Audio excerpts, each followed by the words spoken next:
So what I thought I'd do today, I've always, for the sake of simplicity, taught stress management as a kind of on-off switch. And there's this not new, but I suppose it is. There's a new perspective based on some recent studies, interestingly, into pranayama. And the studies view managing stress as what they call managing your autonomic state. Because you've got this one system, the autonomic nervous system, which basically runs the body. All sorts of very important life essential elements of your body are run by the autonomic nervous system. And one of the things is stress and relaxation. Really, it's the same system, really, but it's split up into two in terms of the way that it stimulates the body. You've got what's known as the sympathetic system, which creates alertness and stress. And you've got the parasympathetic, which is more stimulated when you are relaxing or you're eating or something like that. So this can be perceived as a switch.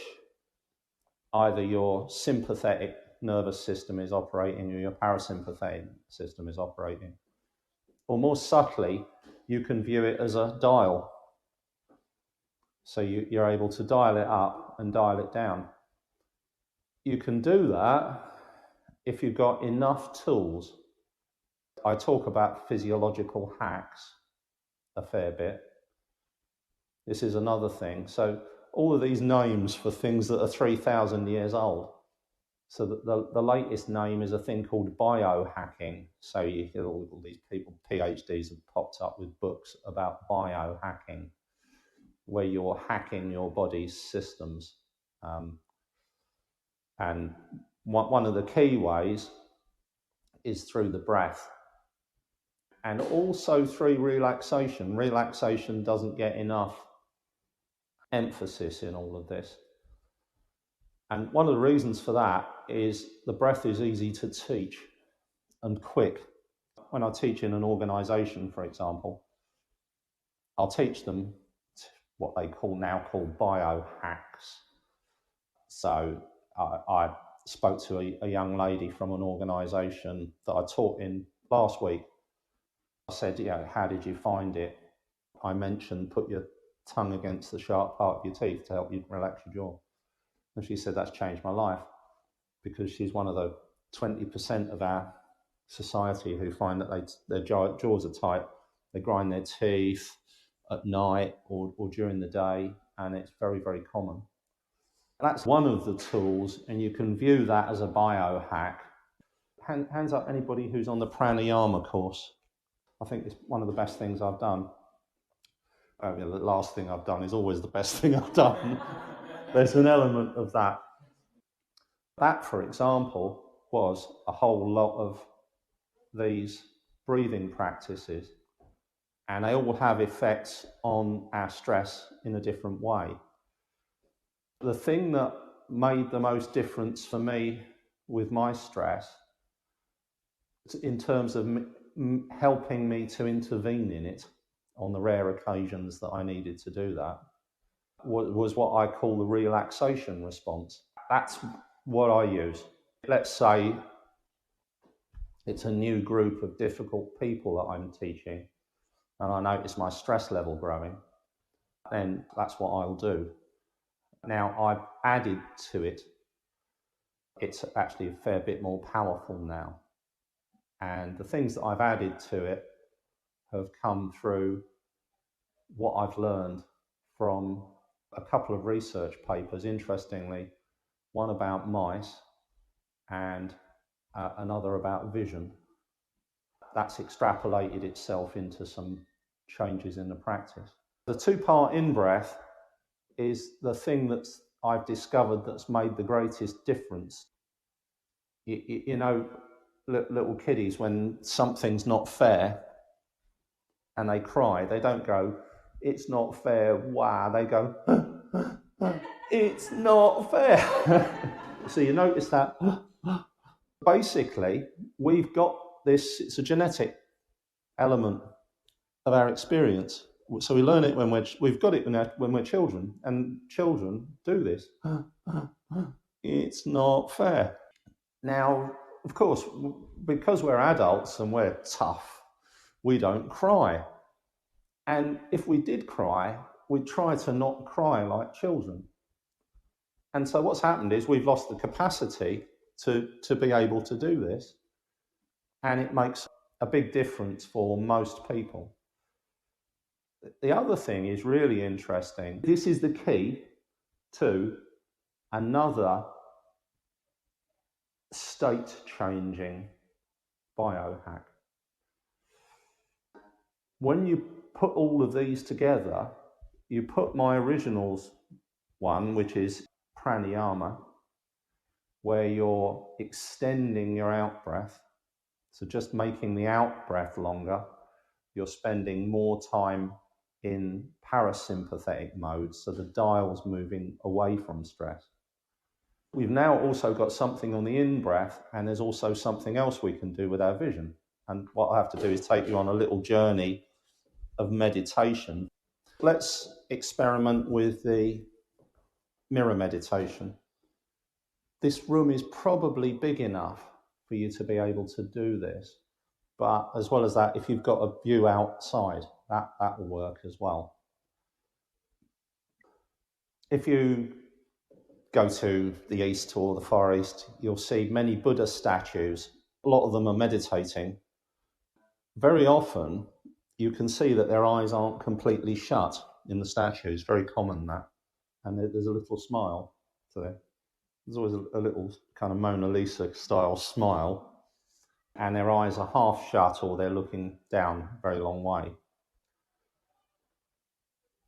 And you notice when I teach and there's any newcomers, I say you can either close your eyes or look down past the tip of your nose with your eyes half shut. The mirror meditation is effectively you're sitting in a relaxed, open, balanced and relaxed posture.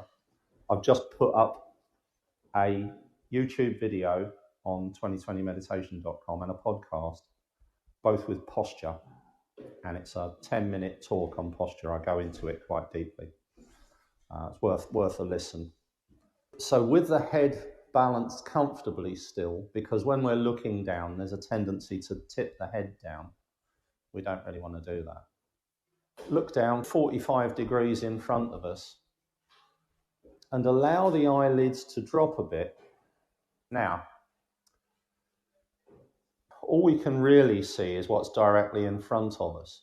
For instance, if we were to fix our gaze on a mark on the floor, you're still able to get a fuzzy definition of what's happening around you. So if you put your hands to either side of your face and you move your fingers, what you'll notice is even though you're looking down, you can see movement. The mirror meditation is to keep your eyes resting on what's in front of you, but allow yourself to become aware. So your awareness is directed to the peripheral vision, where your hands were, although the eyes are looking down at the same place. And what you'll find is there's a tendency to focus on the dot or the scratch or whatever it is. And then we have to do what's known as softening the gaze. Softening the gaze is you're actually allowing the peripheral vision into your awareness. And this is the same visual state that we experience when we're, for example, sitting on the beach looking at the horizon, or sitting in the park looking at the trees in the distance. We're not tend to not be deeply focused on a single point in the distance.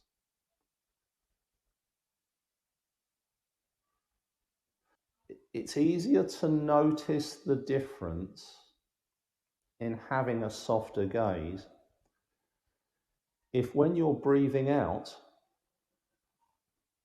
you bring your attention to the peripheral vision.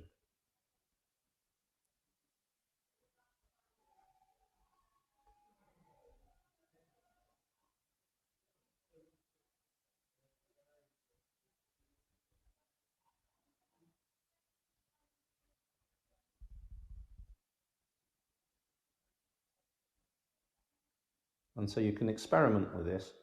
For instance, you can focus on whichever mark or floorboard or whatever it happens to be that you're looking at. So there you're focusing on it. And then on an out breath, you allow yourself to become aware of whatever's in your peripheral vision. And then you move your attention back to focusing, and then back to softening the gaze and allowing yourself to be aware of what's in your peripheral vision. It helps to get back to the peripheral vision state to do it on an out breath.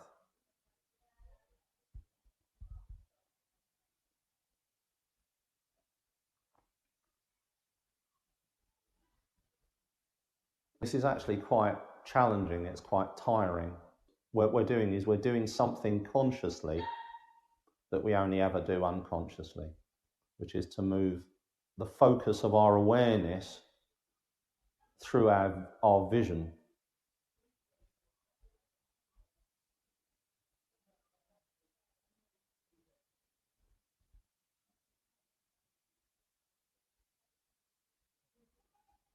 And once we've found the soft gaze, you can notice what difference it makes on its own. Am I looking at something directly, a direct focus on an object, or softening my gaze and allowing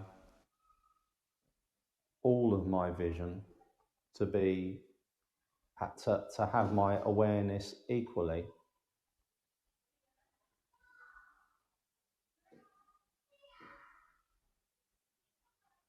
Am I only aware of what's in front of me, or am I aware of everything that's around me? And you can try this so this room's big enough, or if you're able to look out the window. So right now I'm looking at the cloud, there's the cloud, and then I'm still looking at the cloud, but I'm aware of, my visual awareness has opened up to everything that's around me. That's the soft gaze. And then there's I suppose the hard gaze would be I'm looking at the cloud. And now I'm allowing myself to be aware of everything. To me, it feels like when I soften my gaze, I'm letting everybody in the room into my awareness. So I'm aware of you all visually, although I'm not looking at you, my eyes are still on the sky. And now when I look at the cloud,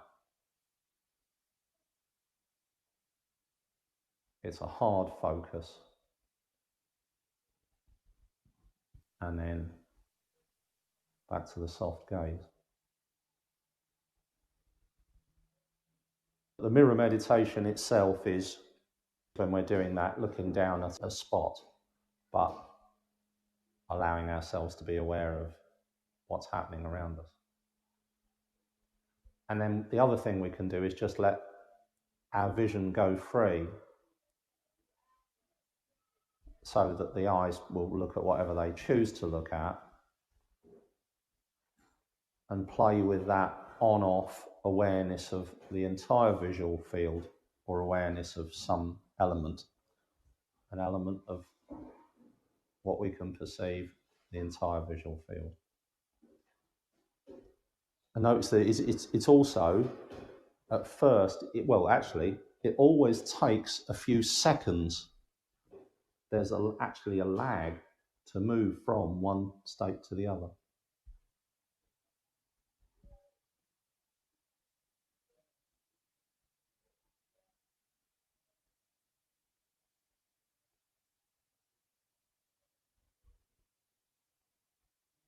and check in with your body and notice what happens. Do you notice any change of state? Are you noticing? Because this is one of the reasons I say it helps to move into a softer gaze with the out breath, because that softer gaze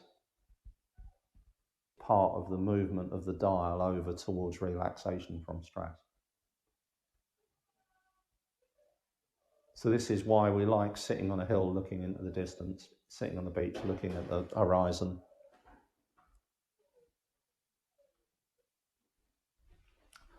Okay, so that's the visual experiment. Did anybody notice a difference with the soft gaze?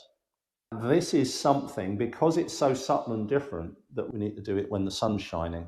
Do it when you've got plenty of time to yourself and your mind's reasonably calm. If that's not the case, then because of the subtlety of it, significant amount of data behind this being something that either assists the move over to relaxation or initiates it.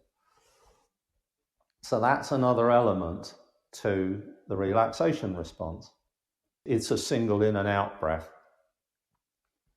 The in-breath, the two-part in-breath, if you like the two-part in-breath, is known to move the dial towards relaxation and away from stress.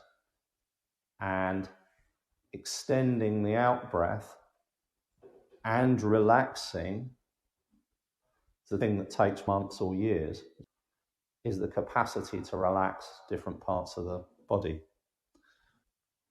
So this makes it a combination of the posture, and it takes half a second to change your posture. Just doing that takes a lot of the physiological tension out of your muscles, musculoskeletal tension. That's where we retain stress, stays in the body. So somebody upsets us, what happens is the body locks up, the tension in the body. So the person's upset me. When you're walking around like this the rest of the day, you're gritting your teeth. You don't know it, but you are. We are. There's the posture. There's the two-part in-breath. There's the relaxation, eyes, jaw, remembering touching the sharp part of the teeth with the tongue, shoulders, which most people are able to relax, hands. And as we scan those key stress areas on the out breath, we're also relaxing them. There's posture, in breath, scanning the stress areas, relaxing them, extended out breath, and softening the gaze. That's 6 different biohacks, for want of a better word, that take, let's say, 10 seconds to initiate. So it's a matter of practicing them either individually or together to get yourself to the point where you can do that. That's the meditation I'm going to start off with, and then I'll just do some other meditations that extend on from that. If you want to get yourselves comfortable, as you sit and adjust your posture, you're connecting to the musculoskeletal tension in the body. You're learning bit by bit by bit where it is. And then so you can do the two-part in-breath or a single in-breath. If you do a single in-breath, the breathing ideally is like a wave of in-breath and a wave of out-breath. So the most airs being inhaled in the middle of the in-breath and the most airs being exhaled in the middle of the out-breath. And so if you want to train yourself to do that, you do the Ujjaya Breath, which is what I taught in the pranayama class on Thursday.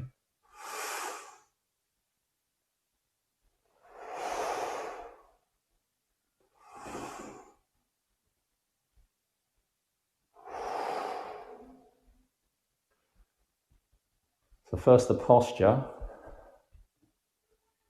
and 2-part in-breath, breathing out, eyes, jaw, tongue against the teeth, shoulders, hands. Eyes, jaw, shoulders, hands. Maybe the chin mudra as well. Eyes, jaw, shoulders, hands. And then if you try it with softening the gaze on the out-breath.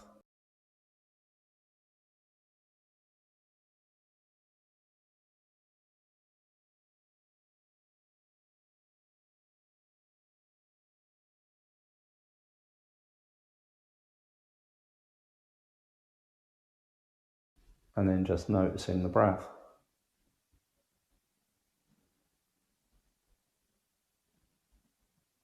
Rising and falling.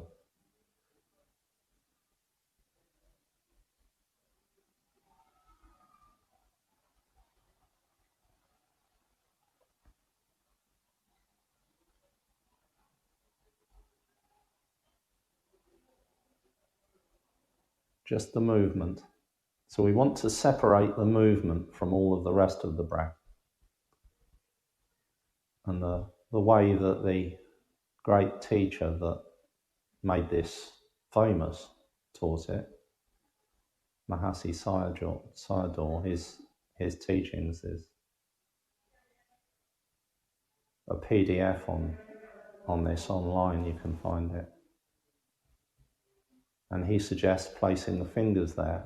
And that the reason for that is if you're noticing the fingers, you're not actually noticing the breath anymore. You're just noticing the movement. You might be able to separate the movement out from the rest of the breath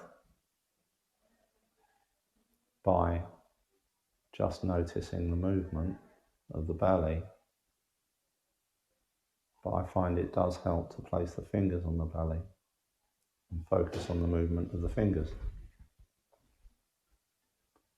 So what I'll do is also sound the bell.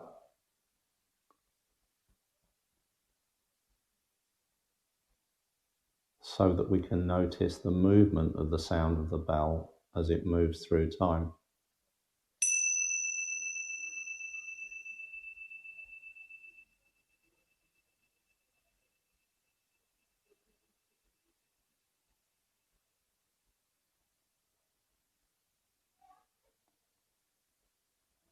So we can have an awareness of the movement of the belly and also an awareness of the movement of time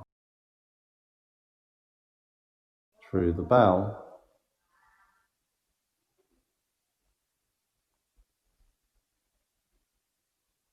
and also the movement of time from whichever sounds there are.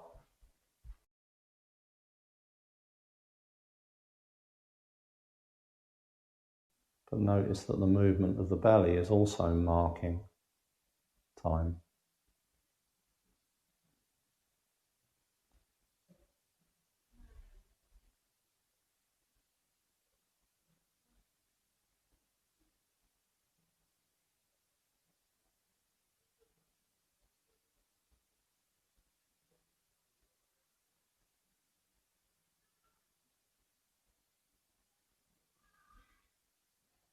And if the mind kicks in,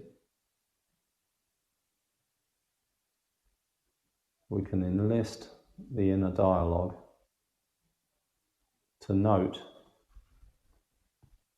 the movement of the breath.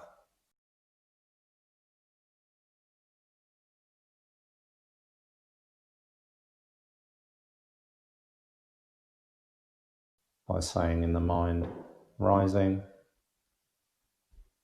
as the belly rises, falling as the belly falls.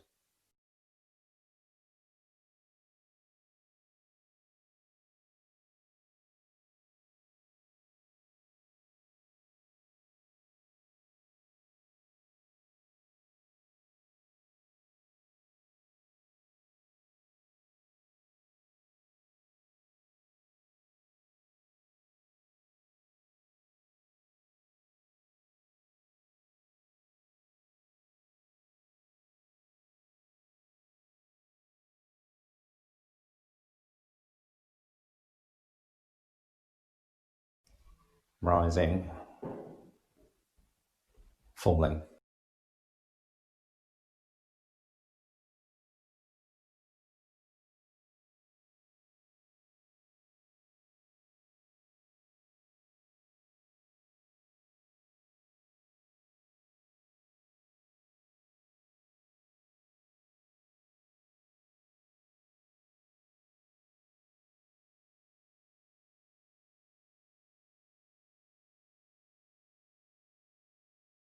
So we can then notice this flow of time.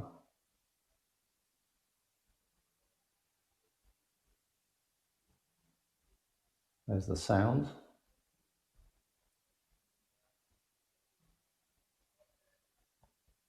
There's the movement of the belly.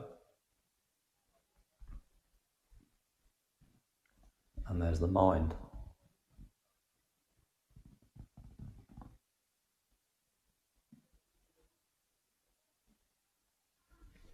The inner voice marking the flow of time.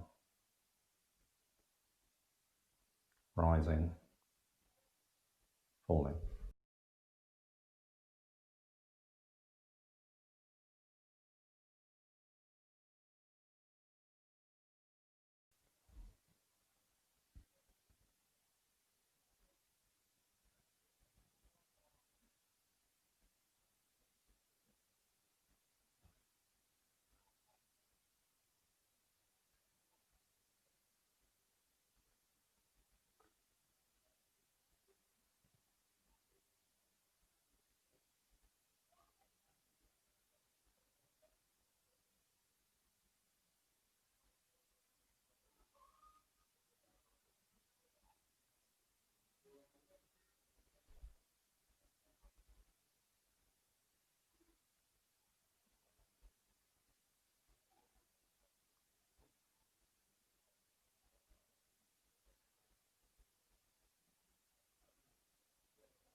So when the mind draws the attention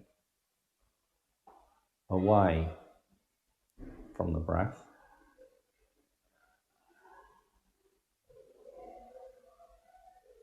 our return to the breath isn't a hurry, it's not a rush.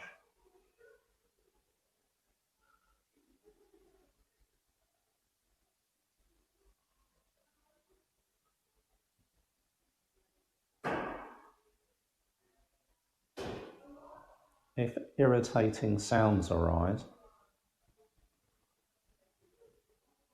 focus your attention. If you find you're irritated by any sound, what you do is always focus your attention, or during a meditation, always focus your attention on that sound.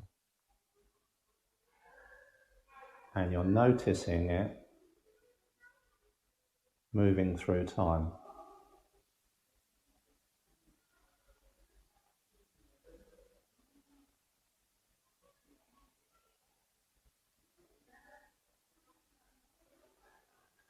So those people that are chattering outside the door don't realize they're there so that we can notice their chatter moving through time.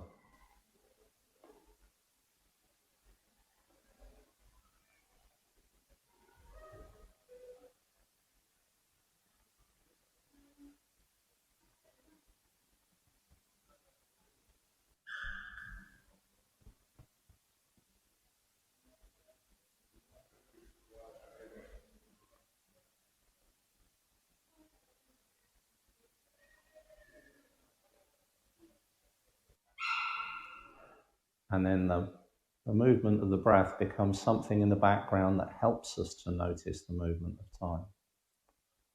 So there's the new focus, the chatter.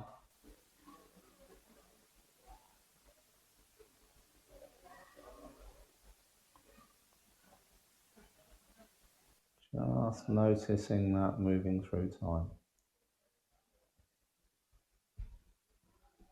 And using a background awareness of the movement of the breath rising and falling.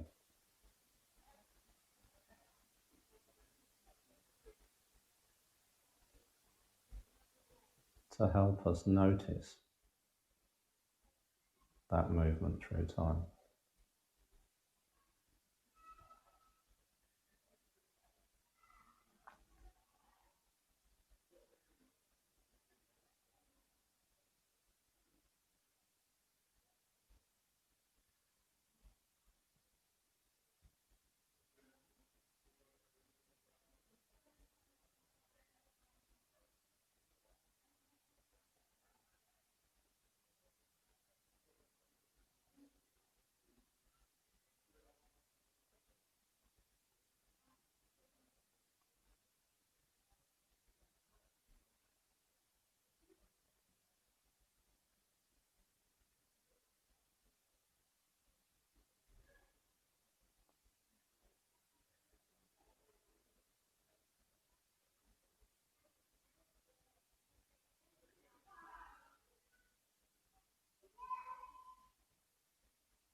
Checking in with the body again, releasing any tension that's crept in with an out breath.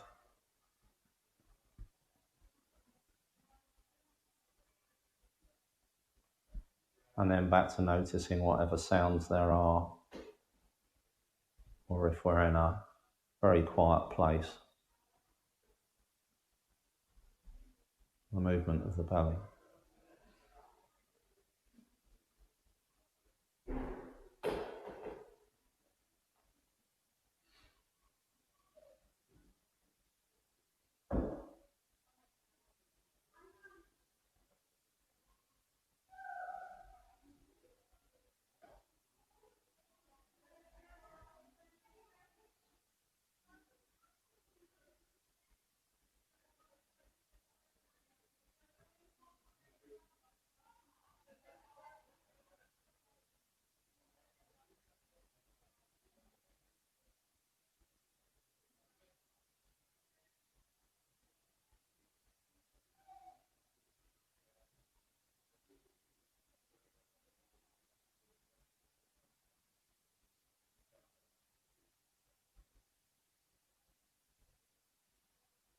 And so what we're doing is we're becoming familiar and comfortable with sounds like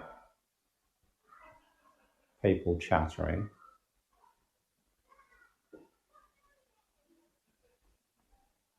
and then we'll become comfortable with people speaking loudly, and then we'll become comfortable with sounds like babies crying and traffic noise and airplanes and advertisements.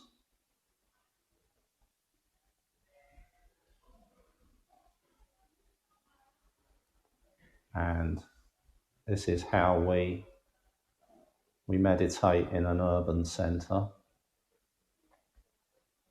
In time, we can meditate to the sound of cement mixers and roadworks and car alarms and passing trains and airplanes and cars and trucks and helicopters that won't go away, and all of it becomes part of the flow of life, bit by bit, as opportunity arises, which it undoubtedly does over time. So each irritation is an opportunity to notice the irritating sound moving through time. If you're working in an office and there's a constant hum of air conditioning, by noticing the movement of the belly, you can become aware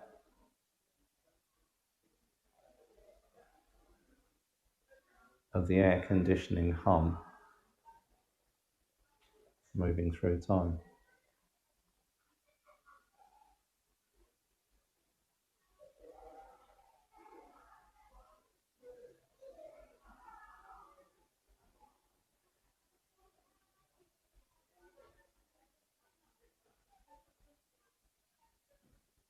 there's a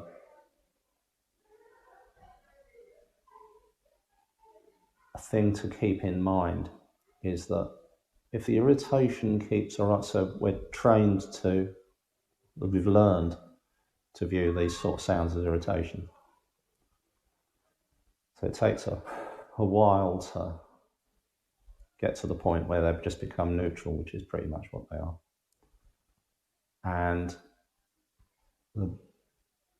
if it's a difficult interaction with an irritating sound, the hack for it is relaxation. So if all else fails, a relaxation meditation.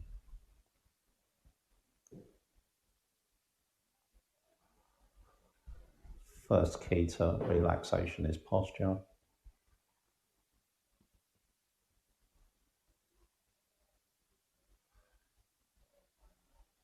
Noticing the key areas for stress: eyes, jaw, shoulders, hands.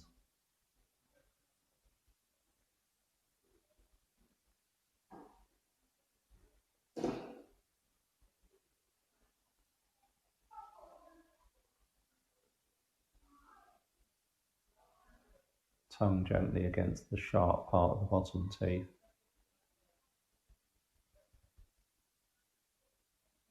Breathing in normally, breathing out. If you can notice the sensation in the forehead and the eyebrows, then that's fine. You may need to put your hand near it. One of the interesting things is there's a Reiki-like effect of putting your hand kind of 2 or 3 inches in front of your forehead. And that brings attention and awareness to the forehead.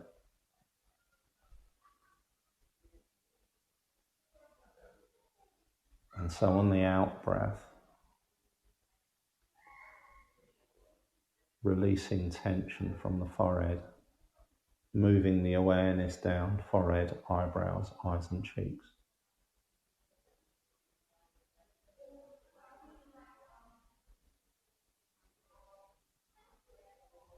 And we're noticing that wave of relaxation moving through time.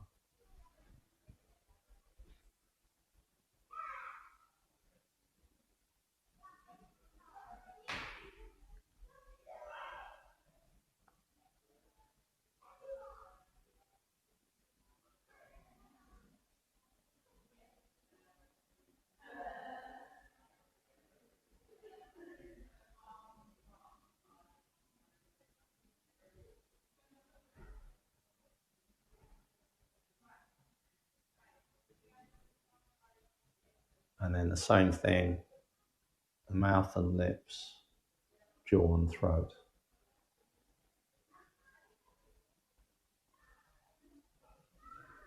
Releasing tension from the mouth and lips, jaw and throat.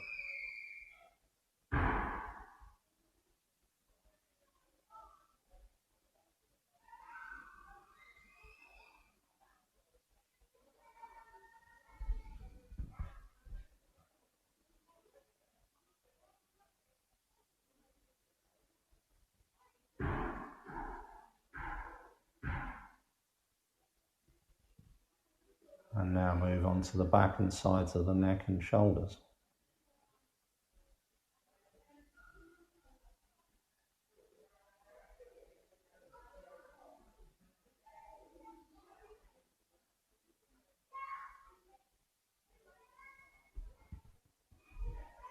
Adjusting your posture can help.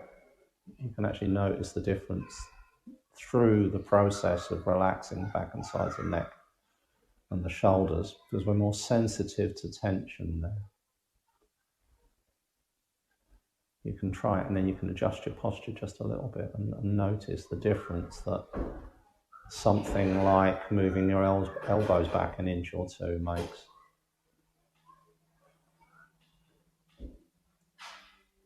To the relaxation of the back and sides of the neck and the shoulders.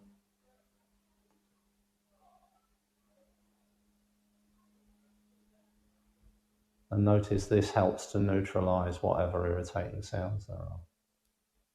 if you find any of the sounds irritating.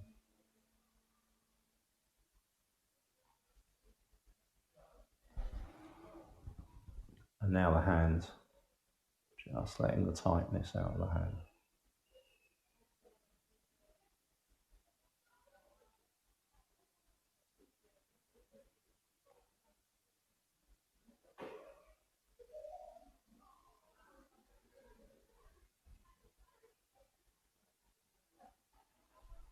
And then we'll finish off with a relaxation response, either 1 or 2 in-breaths. Relaxing eyes, jaw, shoulders, hands. And if you wish, with the eyes half open, softening the gaze as you breathe out.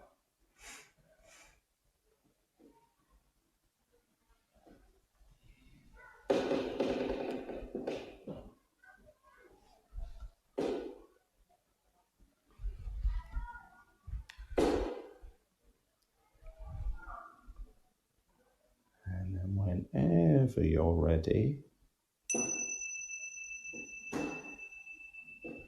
in your very own time,